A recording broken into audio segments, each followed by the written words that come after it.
पाकिस्तान और अफगानिस्तान के बीच में ये जंग तो छिड़ चुकी है, जिसके बारे में आज के सेशन में हम कवर करने वाले हैं। पर यहाँ पे पाकिस्तान का कहना तो सुन लो, सीधा सीधा जाकर ये बोल दिया कि ये जो अफगानिस्तान हमारे ऊपर बॉम्ब ब्लास्ट कर रहा है, अटैक कर रहा है या जो भी कर रहा है, हमारी सेना को इतना ज़्यादा जो वॉर के चक्कर में ना डिफीट करे जा रहा है, ये सब इंडिया की शह में आकर कर रहा है।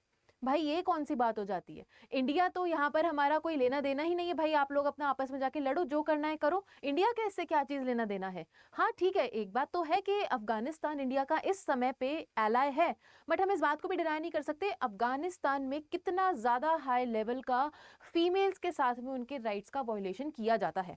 इंडिया ऑफ कोर्स इस चीज़ के साथ में नहीं है, इसका समर्थन कहीं पर भी नहीं किया है इंडिया ने। बट हाँ, अगर हम स्ट्रेटेजिकली, अगर हम पॉलिटिकली, जियो पॉलिटिक्स के मामले में अगर हम बात करें तो इंडिया और अफगानिस्तान एलाइज हैं। तो वो होता है ना कि दोस्त का दोस्त दुश्मन, या कह लो मतलब जो भी कहानी यहाँ पर कह लो, पाकिस्तान को तो मतलब कुछ भी करना है, खुद से कुछ बस की है नहीं, और सीधा जाकर ये बोल देना है कि हमारे ऊपर जो भी अटैक करवा रहा है वो तो सीधा बैठकर इंडिया करवा रहा है, जबकि इंडिया का इस चीज़ में कोई लेना देना है ही नहीं।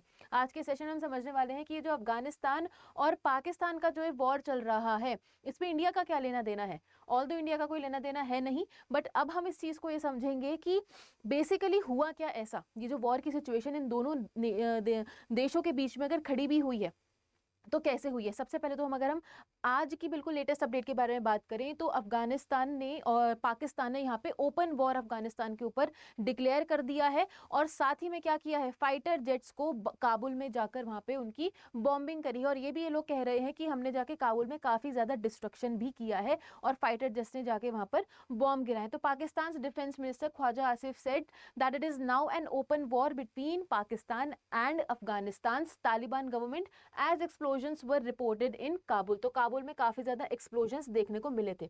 अगर हम यहाँ पे बात करें कि पाकिस्तान की अफगानिस्तान पर एयर स्ट्राइक जो उन्होंने करी है, कौन कौन सी जगहों पर करी है, तो उन सब एरियाज को भी हम अब जल्दी से कवर कर लेते हैं। काबुल के एरिया में करी है, यहाँ पर उन्होंने लगमान के एरिया में करी है, यहाँ पर उन्होंने और भी काफी सारे कांधार के एरिया में करी। तो ये जितने भी एरियाज माने जाते हैं ना, ये वैसे भी काफी ज्यादा वॉर जोन, बहुत ज्यादा प्रॉब्लमैटिक, और यहाँ पे कभी भी कुछ भी हो सकता है, बॉम्बिंग हो सकती है, यहाँ पे कोई टेररिस्ट एक्टिविटी हो सकती है, इस तरीके के सेंसिटिव जोन्स माने जाते हैं।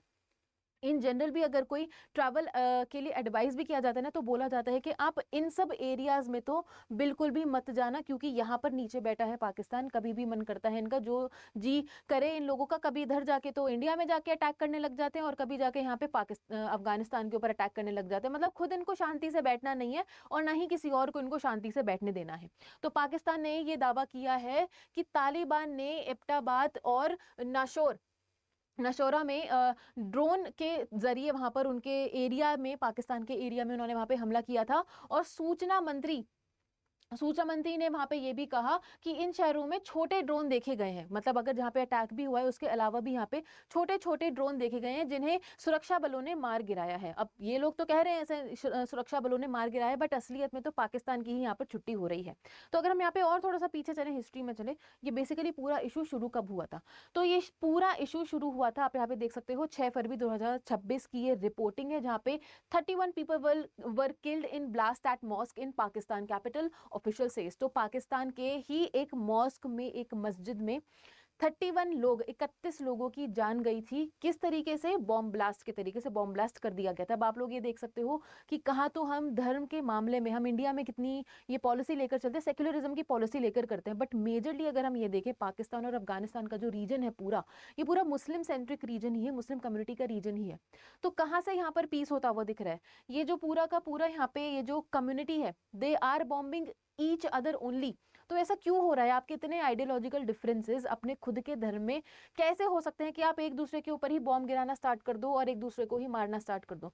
ये कुछ यहाँ पे साइटिंग्स ली गई हैं जहां पर भी ये अटैक्स हुए हैं, और ये देख सकते हो आप फोटो में भी कि कितना ज्यादा ये दर्दनाक और कितना ज्यादा भीषण देखने में लग रहा है, कितनी ज्यादा यहाँ पर आग जल रही है, जहाँ पे बॉम्बिंग्स के थ्रू। आप यहाँ पे वीडियो भी देख सकते हो, एक वीडियो यहाँ पर चला है जहाँ पे ये बॉम्बिंग्स पूरी की पूरी जो एक्टिविटीज हैं इनको हमें देखने को मिला है। ठीक है, आप लोग यहाँ पे पूरा देख सकते हो कि फाइटर जेट यहाँ पे इन्होंने पूरे तरीके से मार गिरा दिया है। बोल तो रहे हैं कि इन्होंने F-16 को यहाँ पर मार दिया है, बट ऐसा मुझे लगता नहीं है कि इनके बस की कुछ होगा ये, क्योंकि F-16 जो जहाज होता है वो अमेरिका बनाता है और काफ़ी ज़्यादा डिफेंसिव टेक्नोलॉजिकली वो एडवांस भी होता है। आप यहाँ पे देख सकते हो, ये दूसरी और एक विजुअल मैंने आप लोगों के लिए यहाँ पर ऐड किया है।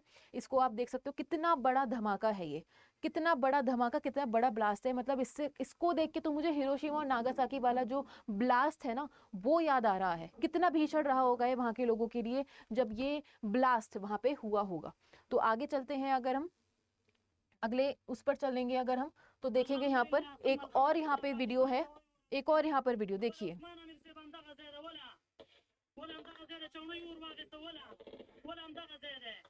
बहुत ही ज़्यादा भीषण, बहुत ही ज़्यादा दर्दनाक, और इस तरीके से ये आपस में एक दूसरे को बॉम्ब कर रहे हैं, बिल्कुल ओपन वॉर। तो यहाँ पे पाकिस्तान ने बोल ही दिया है कि हम तो पूरे तरीके से यहाँ पर ओपन वॉर में ही हैं।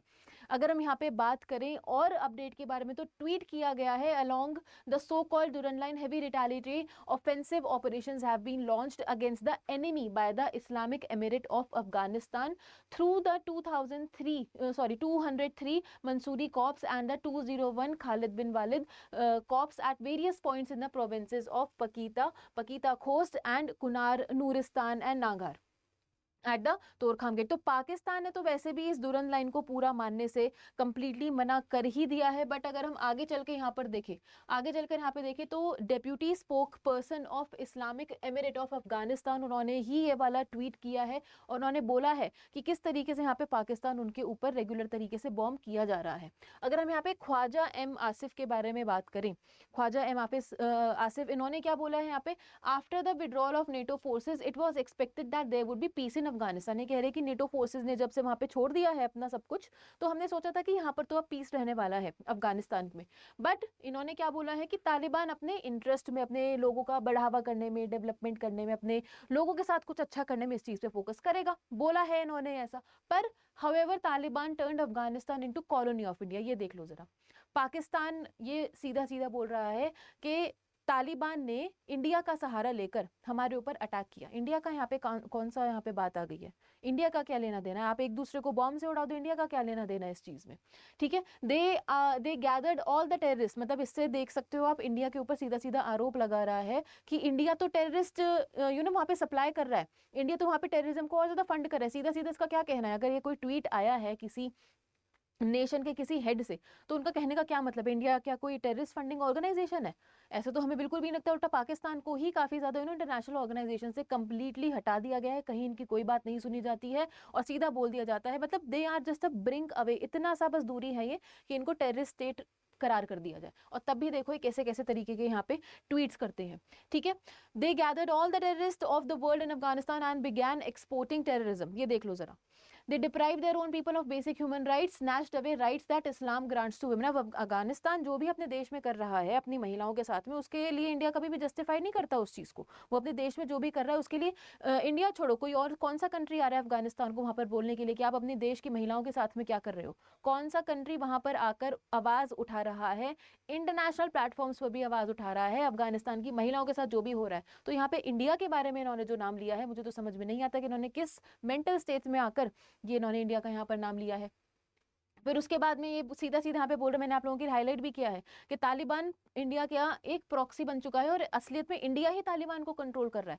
ये भी देख लो जरा। मतलब मुझे लगता है कि शायद ये सो ही रहे थे, हमें फेस देखकर ऐसा लग सकता है कि यहाँ पे जो ख्वाजा एम आसिफ हैं ये सो ही रहे थे उस टाइम पे, और जो भी सपने में आ रहे होंगे, झूठे मूठे सपने जो आ रहे होंगे, वो इन्होंने थोड़ा सा अपने ट्वीट में यहाँ पर डाल दिया है। Our cup of patience has overflowed, now it is open between us and you and now the war is open. इन्होंने ये बोल दिया। आप देखते हैं कितने टाइम तक ये अपने देश को, अपनी देश की आर्मी को यहाँ पे सस्टेन कर पाते हैं वॉर में, क्योंकि इंडिया के सामने तो इनकी क्या ही हालत होती है वो तो हम सबको पता ही है।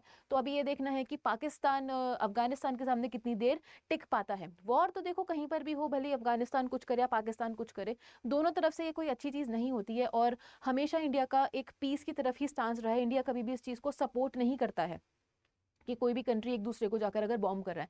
अगर इजराइल और पैलेस्टाइन की भी अगर बात आई हो तो इंडिया ने अपना बहुत ही न्यूट्रल स्टांस लेकर चला था। रशिया यूक्रेन की बात आई हो तो इंडिया ने तब भी बहुत ज़्यादा न्यूट्रल स्टांस लेकर चला था। तो India is never in support of war or any kind of war funding activities. ये बात आप सबको पता तो होनी ही चाहिए। तो PM spokespersons release list of casualties Pakistan claims to have inflicted. तो पाकिस्तान के जो प्रधानमंत्री के जो स्पोक पर्सन है उन्होंने सारी कैजुअलिटीज की यहाँ पे लिस्ट भी दी है। उन्होंने क्या बोला है, The numbers presented have not been independently verified, although verify नहीं किया गया है। तो 133 अफगान तालिबान फोर्सेस को इन्होंने मार गिराया है और ज़्यादा कैजुअलिटीज़ यहाँ पर एक्सपेक्टेड हैं इन सब यहाँ पे एरियाज़ में, काबुल के एरिया में जहाँ पे और ज़्यादा एयर स्ट्राइक्स इन्होंने करी हैं। यहाँ पे 27 Afghan Taliban post have been destroyed और 9 हैव बीन कैप्चर्ड। अब तालिबान के जो बहुत सारे पोस्ट भी रहते हैं जहाँ पर ये लोग बैठ के अपना अड्डा जमा लेते हैं बेसिकली, उसको इन्होंने डिस्ट्रॉय भी कर दिया है और काफ़ी ज़्यादा को अपने अंदर टेक ओवर भी कर लिया है। 80 टैंक्स यहाँ पे आर्टिलरी पीसेस और उसके साथ साथ आर्म पर्सनल कैरियर्स को भी यहाँ पर उन लोगों ने डिस्ट्रॉय कर दिया है। ठीक है दोस्तों, तो आई होप आप लोगों को आज के पूरे इशू के बारे में सब कुछ सही से पता चला होगा कि ये अफगानिस्तान का और पाकिस्तान का आखिर मुद्दा चल क्या रहा है। आपस में ही बॉम्ब करे जा रहे हैं, बिना किसी रीज़न के, बिना किसी कारण के, कुछ हुआ नहीं है, आपस में ही बॉम्ब करे जा रहे हैं। देखते हैं कि इसका आगे चल के हमें क्या देखने को मिलता है। इंडिया का तो हमेशा से न्यूट्रल स्टांस रहता है। India is not funding any kind of terrorism, although India United Nations में जाकर स्पीच देकर आता है कि भाई ये पाकिस्तान को सबसे पहले तो आप टेररिस्ट स्टेट की तरह से उनको दर्जा दो। तो इंडिया का स्टांस हमेशा न्यूट्रल ही रहा है। प्रीवियस में, पास्ट में भी देख लो, हिस्ट्री में उठा के, इंडिया कभी भी किसी भी वॉर को इनिशिएट नहीं किया है। हमने उल्टा लड़ाइयाँ रुकवाई हैं, हमने उल्टा मीडिएट ही किया है। आप लोग इंडिया का स्टांस इंटरनेशनली देखो ज़रा थोड़ा सा। इंडिया ने हमेशा पीस के बारे में ही बात करी है और अपने ही देश में नहीं, वो पूरे वर्ल्ड में पीस एस्टैब्लिश करने की बात करता है। तो आई होप आप लोगों को समझ में आया होगा कि ये पूरा अफगानिस्तान और पाकिस्तान के बीच का इशू क्या है। और मिलेंगे आप लोगों से अगली वीडियो में। Till then take care and bye bye, और जुड़े रहिए मेरे यानी कि इशिता के साथ, only on facts with Ishita.